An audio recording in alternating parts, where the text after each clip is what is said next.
Good afternoon, everyone, and welcome to this episode of Full Spectrum Survival. It is the first day of the new year, January 1st, 2020. Researchers across our world are, of course, saying that this could be a year filled with turmoil. We have a real food issue. We have a food production issue, which Hoople's cat was talking about here on our channel just last night in the comment section from yesterday's video. We got into the discussion that as a civilization, we grew on the availability of a continually increasing food production schedule and scale. And now we're reaching a point where environmental changes and the max cap, the highest allotment of food production availability is starting to plateau and decline in some cases. We had a potato shortage this year that is raising prices. We've had sugar shortages. Governments of the world are beginning to move on to beet sugar instead of real cane sugar, just so that you and I, the citizens, don't notice that change. We have a food production issue here. We also have an economic issue. Researchers are saying that the economic collapse might come this year in full force, where we have seen a steady decline. The rich get richer, the poor get poorer, and yet the cogs have continued. We might see that final road bump, that final pitfall in which you and I start to see real change in our environment, in our local area, where you can't go to the store without taking $100 for your milk, bread, and normal staple food products. You can't just go and purchase that day's food. You have to think ahead. Then you have to buy your medicine from somebody at an exorbitant price, even more than it is today in this corrupt medical system that we live within. And so we are preparing for that eventuality, knowing that every empire across our world fails, and it's only a matter of time before the United States dollar, the United States government, and all of the Western world begins to crumble and fall. So how are you preparing for that? Well, 65 million people across our planet today are refugees. They're displaced citizens. They're evacuees. They have ran from their homes and ran for their life so that they can provide themselves or their family a measure of security, safety, food, economics, somewhere else other than their home. 65 million people, and we have the audacity of some people in the United States to say everything across the world is great. And yet 65 million people are displaced from their homes. It's only a matter of time until more and more people become part of that displacement movement. So how are we prepared? You have to be prepared to evacuate. You have to be prepared to move. And we were asked on yesterday's video, what are the most important things that a person should begin preparing for? How should they begin looking at their situation and say, if I have to move, if I have to leave my castle, if I have to leave my safety, what kind of measures can I take? We discussed the often talked about, which we have discussed here on the channel before, the rule of threes. You have 3 moments when facing impending violence to make a decision. And so that brings up what I would argue is the most important part of evacuation security and long-term disaster security in general, or long-term disaster preparedness in general, and that is personal and local and group security. So let's focus a little bit on that today. The first part of the rule of threes. You're faced with impending violence. You're looking down the barrel. You have somebody holding a baseball bat to somebody that you love. You have the risk of somebody breaking your windows or creeping up on your location. What do you do? How do you protect yourself? Well, the first step, of course, is to make sure that they don't get there, that doesn't happen. And that's where communications, evaluation, monitoring, and all of these other parts of security come into play. First, I want to talk about communications. Now, I'm not one for saying you need to go out and you need to buy a $6,000 unit of anything. You don't need that. For most things out there, you need to buy the best value for the price that it's at, often secondhand. We get a lot of our gear secondhand, sometimes third, fourth, fifth hand. As long as it's in good working order, that's all that matters to me. So first, we've got a FT270. This is just a small ham radio. It's not going to get out there. You can bounce signals, you can get on some repeaters, but in a long duration emergency, those repeaters might be non-existent. So you're going to get a couple of miles out of this. This is going to provide you and your team with ample communications in a local area. you're going to have to play by the rule book here, and you're going to have to know that all communication can be intercepted and it can be compromised. That means you as an individual, your group, if they know where you're at and you are alerting them to what is going on around you, and that might be just somebody's name. Say you call your wife or your child's name. Now they know what that name is. They come up to you and say, hey, Larry, hey, Joe, hey, Susie. They look. That acknowledgement of that name brings an immediate decrease in that person's awareness. They're no longer on high alert. They say, hey, your dad just called for you. He sent me over here to get you. A child might not be able to see through that sort of ruse. They might not be able to tell that that is a lie that is destined to get that person compromised or harmed. So follow communications protocols. Don't use real names. Use code names for places, people, and things. If you want to talk about a firearm or something like that, don't call it that. Call it something else that's only unique to you and your family. You want to talk about a husband or a wife or just a member of your group, call them by something else. You can designate names out of anywhere. You could pick names out of the Bible, names out of your favorite TV show or characters from a book, whatever it might be. Make sure that the person knows their call sign and they'll react to it. And only that call sign. And then if somebody comes up to them and calls them their call sign, and that's why using a real person's name comes into a key part of this. If they call up and say, hey, Susie, but her name isn't Susie, she knows that her information was compromised through radio communications. And now her alert level goes way up. And she says, okay, something's not right here. This person is trying to use my information even though they don't know who I am. That's just one of the tricks in the toolbox that you can use. These cost around $50 to $70. Again, you can get them secondhand. Now, these are really cheap Chinese knockoff, Die Hard with a Vengeance walkie-talkies. I think they're around $15 a piece. You can get a 2-pack, a 4-pack, an 8-pack. They have great range, we have found so far. Better range than you're going to find on some of the GMRS radio communication systems, but highly compromised. There's absolutely no security in them.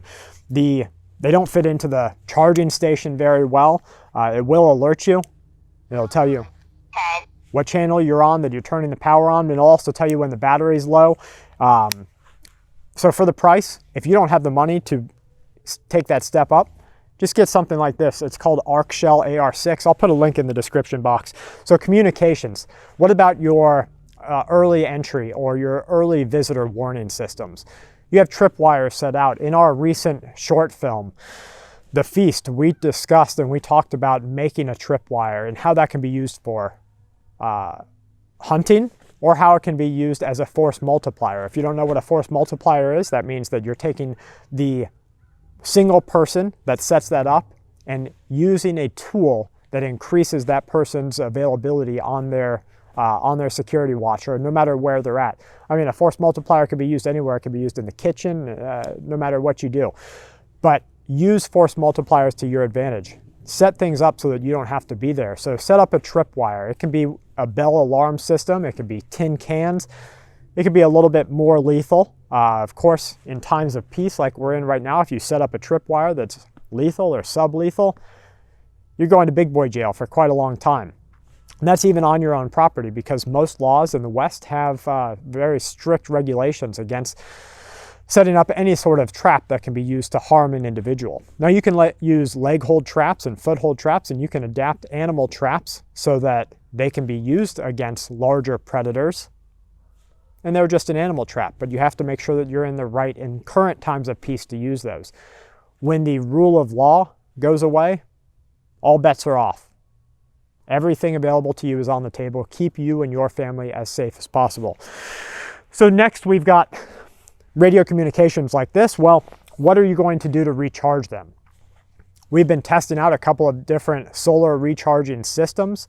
You can use things that are like wood gas, BioLite, thermal rechargers, but they're limited on their time. We have burnt through them. If you don't keep the temperature ideal, and that's just the temperature's problem, if you run into soldering issues or anything like that, you're going to run into other problems with it. So I don't necessarily suggest those, but if that's what you have on hand and available to you, by all means use it. Right now we're using the Rockpals 500 watt solar recharger only because, unlike the Jackery 500, the Rockpals can be set up on a daisy chain. It can be set up in parallel with the 80 watt solar panels. That's awesome to me because instead of just a 100 watt, now I can have 160. You can also find ways to bypass that, but you run the risk of ruining the Rockpal system. Again, if it's all you have available to you, use no matter what you have. Now we also have like the Energy Kodiak, and we discussed that in other videos. But those solar panels are large. They're 3 foot tall, not necessarily mobile. So if you're in an evacuation like this and you don't have access to your vehicle to make your make it to your bug out location, it's going to be a little bit harder to bring that with. Why do you need a solar panel? You need it to recharge your electronics communications. I'm charging right now AA batteries off of the Rockpals. We try to only use items that take AA's, and I can't, yeah, right here. So flashlights. I'm not going to use CR123s or anything like that. I'm going to use good old LED mag lights. Why? Because they take just 2 AA's. I try to make sure that all of my system, all of my preparedness technology uses either its own recharging unit or AA's. That goes for flashlights, which again is another method of security, because if you can see something or you can make sure that something is viable, you're ahead of the game. So we have our night vision. That's going to allow you to remain in the dark, and it's a force multiplier because instead of having multiple watch systems, multiple stations set up, you're going to be able to see what's happening in the environment around you without giving away your position. Something like this, of course, a canvas tent, and I do highly suggest canvas tents as part of your long duration preparedness planning. That could be for your own bug out location, even if you have an acre or two. Make sure you at least have something like this set up there, because only for a couple of $100, you're going to have your own level of, not necessarily security, but environmental security. So you're going to be saving yourself from the environment. Because remember, the next step in the rule of threes is 3 hours in inclement weather. If it drops to 28 degrees and you're stuck in your skivvies, you've got a real problem on your hand. Having something like this with a wood stove inside and some 0-degree bags is going to save your life, and there's no stepping around that. Okay, so let's get to the other tools. Any tool in the hands of any person can be a weapon, and that's just a fact. Hatchet, weapon. Axe, weapon. The butt of this communications tool is a weapon. Now, I'm a firm believer in using the same weapons that people who want to harm innocent civilians use against them. Now, there's, of course, some tricky areas there, but I believe that you should have access to that. Now, I'm a firearms carrier. I'm going to carry 2 primary weapons. If you have to choose, these are my suggestions, and there's lots of reasons people will say choose other ones instead, and that's okay. It's a personal decision. I'm going to choose a revolver, which I carry a revolver on my hip, and I'm going to choose a shotgun. If I have only access to those 2 weapons, that's what I'm going to choose. Why? Well, with the revolver, anybody can pick it up and they can use it. They don't have to know anything about it. You pick it up, you pull the trigger, and it's going to shoot. Well, what if you have a jammed or a rotten piece of ammunition? Pull the trigger again and the next one's going to shoot. That one doesn't work. Pull the trigger again and the next one's going to shoot. The shell gets ejected and gets stuck. You don't have to worry about that. Pull the trigger again and the next one's going to shoot. Also, long duration emergencies. What about repairs? Can you machine springs for a Glock or a semi-automatic rifle? Can you do any of those things?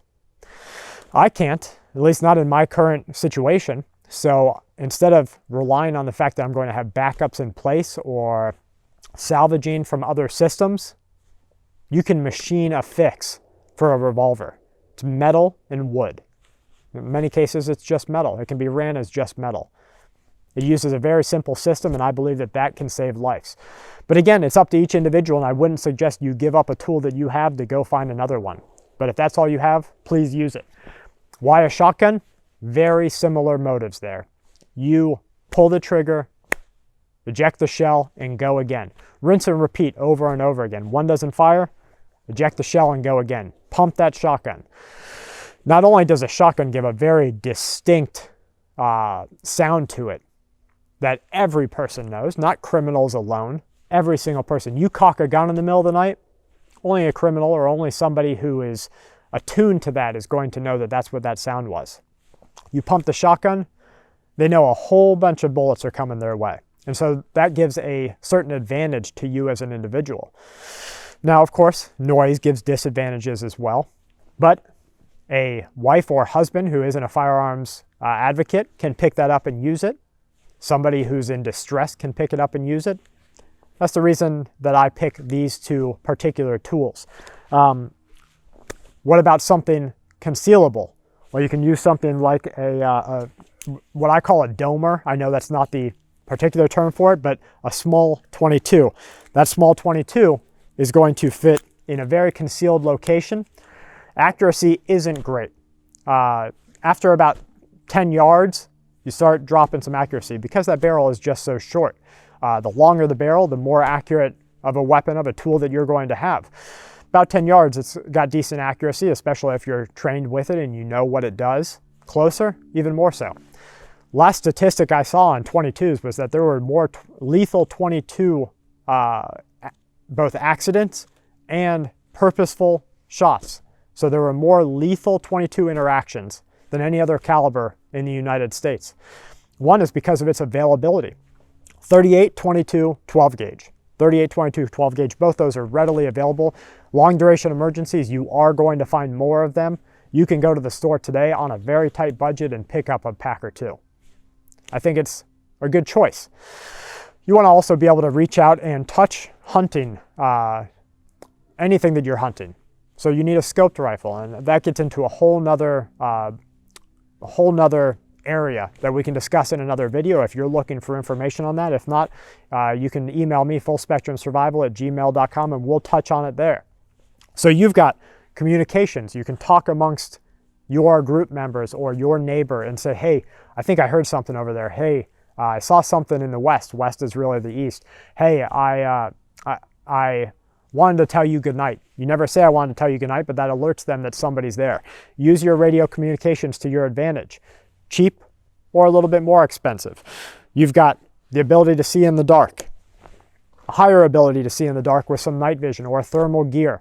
You don't have to have the highest end stuff.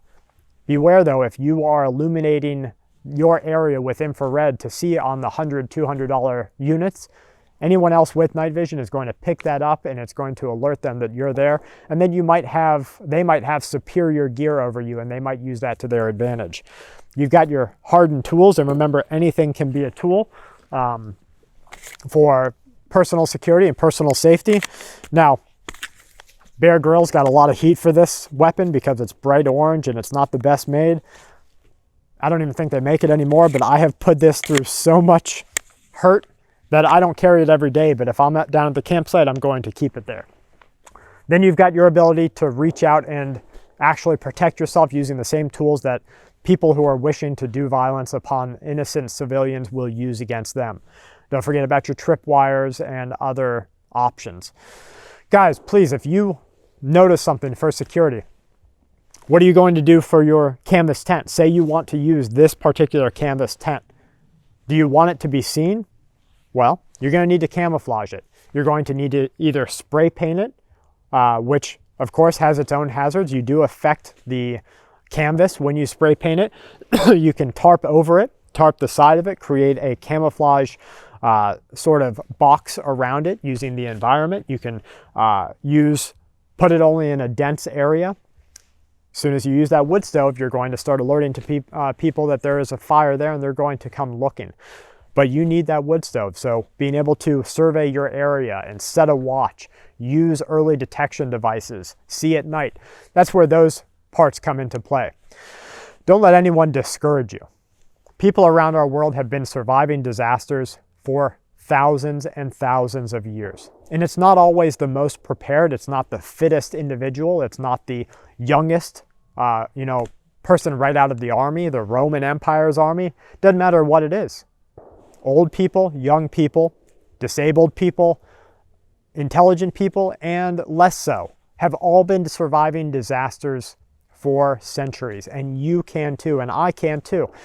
These just give you advantages. They make sure that you're not going to become a casualty of that survivor when you don't need to be. It makes sure that you're not going to have a needless accident that can harm your probability of surviving. What about a little bit more technology? What about drones, drone footage?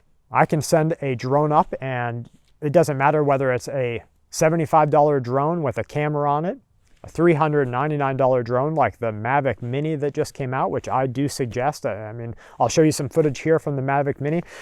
Kelly and I are photographers by trade, and so we use it for some of our photography shoots, and we bought it as a dual purpose item for $400, and you can buy them secondhand for around $249. You're going to have a tool that gives you 30 hours of flight time and allows you to really get up there and see what's going on around you. You can spot other campsites, spot other spots of fire, other people moving, caravans moving through streets or through the woods. You get up high enough, you're able to get a real bird's eye view of the area and not be worried about an individual hearing you. You get down low enough and those individuals are going to know that they're being spied upon by a drone. It makes a very loud whirring noise like a swarm of bees coming at you. And there's really no getting around that. That's just the method of drones. But I do believe that they have their place in personal and camp security. Guys, if you have any other suggestions for security, please put them in the comment box below. Remember, when facing impending violence, you have 3 seconds to react. And what tools you have to react with may mean the difference between life and death. Special thank you to each one of you for watching. Don't forget to hit that subscribe button and the bell alert so you get alerted to every time a new video comes out here on our channel. Thank you to each one of our Patreon members. We just started the first month of 2020. You'll be getting your survival cards here in the next week or two. And thank you to all of our viewers. It's really great that we can build this community together and help each other, prop each other up instead of tearing each other down. And we do a great job of that here. So thank you for being a part of that. This week's Full Spectrum Survival is brought to us in part by ReadyMadeResources.com. It's where you can go to get some night vision and communications gear.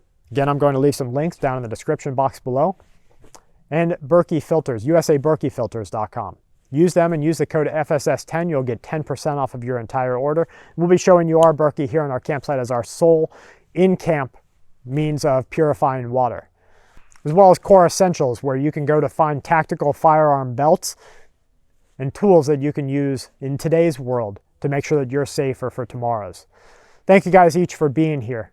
Make sure you share this video if you like it with friends and family and get them on board so that they can start seeing the realities of the world around us. We love you lots. Have a great day.